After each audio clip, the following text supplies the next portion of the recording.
Josh, can you introduce us? What is the business of TP? Why, when you go to China and you want to sell your product, you very often need to have these, TP partners or Taobao partners? What do they do? Who are they?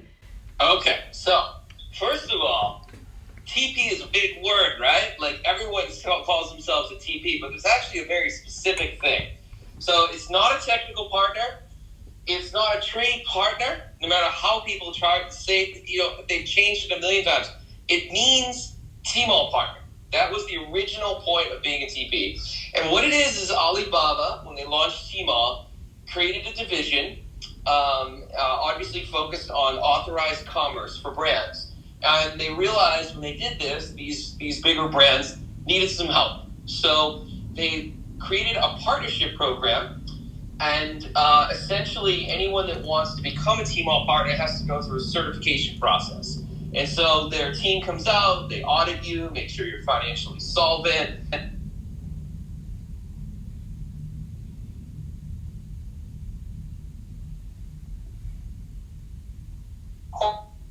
The TP pool. And then your job is to basically operate brands online in China, but essentially mostly within the Alibaba ecosystem, although the actual designation TP has basically come to mean China partner. And people will call someone a TP, even if they're just a distributor. That is not a TP. There are a very restricted number of individual companies that have actually been registered or certified by Alibaba to run stores on Tmall as an official TP. Unofficially, everyone under the sun calls themselves a TP. So I would encourage foreigners to be very careful when they come in, because someone who is just buying inventory is not necessarily what you're expecting. So a TP partner basically they're an extension of the brand's team in China in a way, and they're responsible for all the in-market servicing of the brand, right? So what that means is lots of different versions of distribution service, right? So there are distributors who buy and sell inventory, or you could call them distributor TPs, right? So they're actually purchasing inventory from you. And then there's a designation, which is what we are. You're a services provider that does all the same things, only you don't buy the inventory. So you just act more as an agency, but more as an extension of the team, as a partner in the market, and you're responsible for everything from marketing to customer service, logistics, inventory management, merchandising, brand management, optimization, media buying, you name it. So you basically become the brand's extension team in China, and your job is to operate whatever commercial channels they want you to. So typically for us, we do marketplaces, which is essentially Tmall, Taobao, JD, any place where there's a larger volume of consumers and transactions to manage. And that's really where we are. And within that ecosystem, for those who don't understand, Taobao itself is a massive marketing mega house, right? It is like Disneyland of e-commerce. So it's become an entertainment center.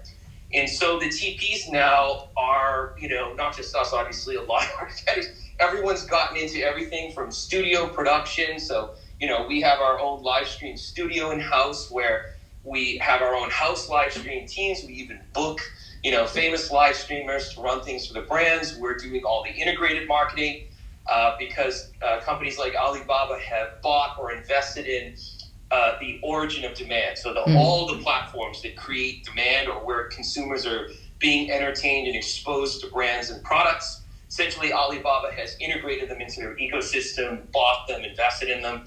So whether you're marketing in red or you're, doing something in Douyin, originally Douyin was integrated in Taobao. Or if you're doing any kind of sort of KOL marketing now, a lot of the traffic and sort of the activation is dropping directly into the Alibaba ecosystem at some point.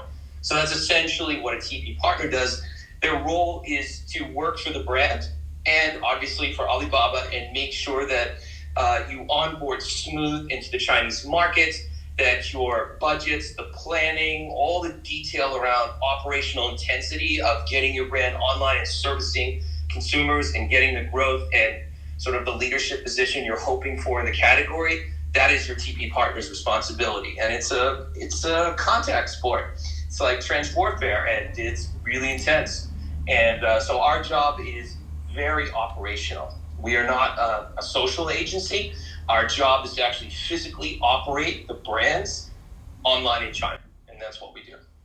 And this is gorgeous. It's very important to understand that also in China, when you talk about, a TP partner, first of all, as Josh has mentioned, there is JD, there's Pinduoduo, there's a couple of other platforms that you probably hear sitting abroad. But Pinduoduo, for example, is probably not the best platform for international brands getting into China. But JD may be one of those. But nonetheless, Alibaba ecosystem is probably 80 or 90% of China's e-commerce. So a TP partner usually works primarily on these platforms such as Tmall, Taobao, and Tmall Global, etc., etc. And the beauty of it is that the threat is that in China, when you start selling through e-commerce, you also need to have a huge team, customer service team. You need to have assisted purchases. You need to make sure that your supply chain is managed. You need to make sure that you understand very clearly how to market, as Josh said, inside the marketplace. There are all these different festivals. There are super brand days. There is an expectation from Alibaba as a provider that you actually invest a lot of money in creating content on the platform and that you're bringing traffic from outside of the platform. So all these expectations fall on the shoulders of the brand. And if you understand, Tmall Global, you know that it's not open for everybody. It's not that, brand A wants to get into China and then you just register by yourself on Tmall Global and here you go. You need to go through a certain vetting process, to register there. And they will ask you questions. They will ask you for your business plan, for your marketing plan. They will ask you for your operations plan and for your, first year kind of turnover plan. So how do you come up with all that? You go to people like, TP partners, and essentially they, based on their experience, based on the data that you're crawling from similar industries, they give you this business plan, give you these estimations, and they also estimate your budget spend for marketplace marketing. And for those of you that are wondering, so is TP Partner like a one-stop solution for everything China? Separate the functions. For example, I run a digital marketing agency, and what we do, we very often work with TP partners. They do, for instance, marketing and obviously operation and CRM for platforms, so inside marketplace, but then outside of the marketplace, so creating content for social media and running campaigns that are kind of uniting cross social media, etc., etc. This is managed by a marketing agency, and then TP Partner is handling inside marketplaces. Hey, that's a very good point. So communication strategy, brand positioning, asset creation, and content are normally not managed by the TP. The TP manages everything that ends in a transaction, but everything else is typically run by the brand's agency. That is very true. So most of the time when brands come to us, it's usually through an agency partner who is looking for someone to do the heavy lift on the operations side and make relationships with the platform and the events and all the commercial activity. And the communication agency stays in place. So we actually work with many agencies like Ashley's that are super high quality, that focus on building brand. And brand building, it's a big word, right? Actually, everyone talks about this, but do they know what it means? I think there's two components, right? There's a commercial component, which is the responsibility of the TP. So the actual commercial response that you're hoping from all your marketing. And then beyond that, there's actually a different thing. You're looking for resonance, right? You're looking for someone that can connect with Chinese consumers and build a fan base, right? To build loyalty and community, engagement, and make Chinese fall in love with your brand. And that is normally not the responsibility of the TP. TP's job is to manage the commercial ecosystem around the brand. So the digital agency will drop all the right signals out into the market and get people interested. And the TP's job is, it's like landing a plane at night. There's a dark runway. We light up the runway and get the plane to land, right? Our job is to take all that excitement and interest and move it through the commercial channel that is authorized and controlled by the brand, normally in a marketplace like Tmall and JD, but not always, right? It can be in other platforms. The goal is to take all the demand and move it down a channel that the brand controls. And that is part of our job. So that's where it begins and ends. The responsibilities are very different. And what I would say, it's actually quite odd, or maybe odd, it would be rare, as someone who's exceptionally good at commercial operations is also an amazing branding agency. So as an example. These are two different things. Very different things. So like when Ashley calls, like, although people will say they can do everything, to me, you immediately have a skeptical eye, right? When someone says, oh, we do everything. And then I think, oh, really? Well, what do you do well, right? So, especially for China. What do you well in China? Yeah, like I wouldn't even begin to like push my team forward as like a content branding, communications agency. Like that would be insane.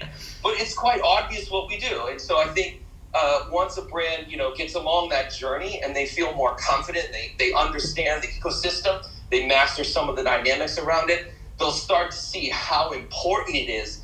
You need more than one partner, right? You need a TP partner and you need an agency partner. You need a communications partner and a commercial partner. And those are different things. And you must have them.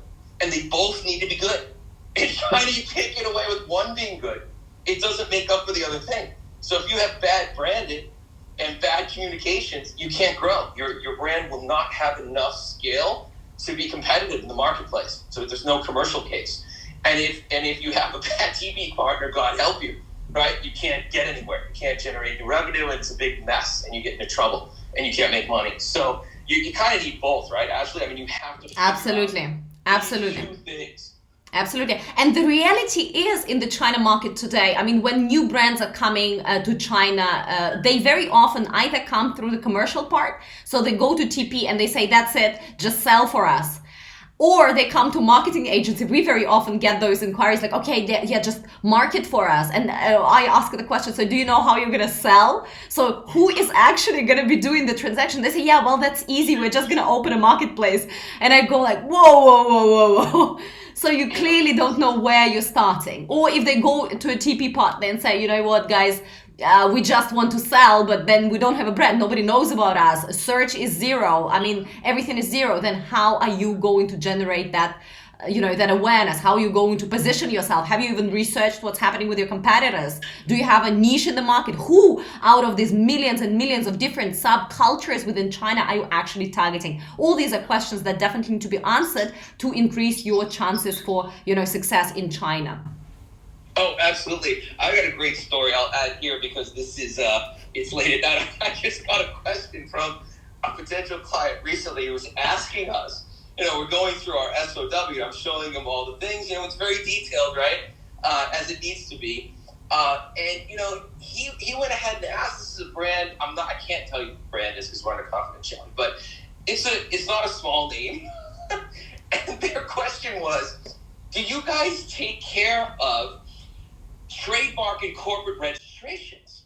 Now I'm thinking. So you also need a legal partner, guys. You need a legal partner. I literally almost said yes, and I'm gonna go squat on this brand. I mean, they are literally that dumb. Like I'm thinking, like, you're kidding me. You guys have to register your trademark before you even think about hiring a TP. Otherwise, the TP is gonna register it in their name, and you can never divorce them. You can never get one. It's like a bad marriage. They can abuse you constantly. There's nothing you can do about it because they'll own your entire IP in China. And I get questions like this all the time. This happened last week during Chinese New Year. I got that question. I was like, man, you really need a lawyer. I'm like, we're not a law firm, right? But just to give you an idea of the expectations, like brands just have this idea. They just don't want to deal with China. They just want to outsource everything to one person. But I think that's your first mistake, right? It's not taking the market seriously, and it's not really getting into detail. China is not a magic ATM machine, and it's certainly not going to happen overnight. Anything you do here, and you've got to be really careful. It's actually the opposite. It's super expensive to operate. It's incredibly complex, and it is really competitive. So like stuff like registering your trademarks right, and making sure you have your entity set up correctly, and stuff like this is just common sense. And you need to do it, even if you don't want to. If it's not expedient, it's not convenient this quarter, suddenly because of COVID, the wave of brands coming into China is just insane. It's relentless. But there's no reason to just rush in. The nice thing about being a brand in the ecosystem is brand protection is a real thing in China, and Tmall takes it very seriously, and so does JD and all the other platforms in terms of proving authenticity and ownership of trademark and IP rights. And I think one of the things I would encourage anyone on this call to do before you come to Ashley and I and ask us to sell or market your stuff is to register your IP, because neither of us even want to get involved in your account until you own it in China. If you don't, someone else will, because it's a first to file market, not a right to file. And second, we can't open any of your accounts. Ashley can't open any of the social accounts, and I can't open up any of the Tmall and JD accounts. You need to own this stuff, and you need to take it seriously. So if you're not doing that, really, it's not a good environment, right? I mean, Ashley, am I wrong here? Amen to that. I think everything you said. So essentially, you don't need just two partners for China. You also obviously need a legal partner, but that happens, even earlier on.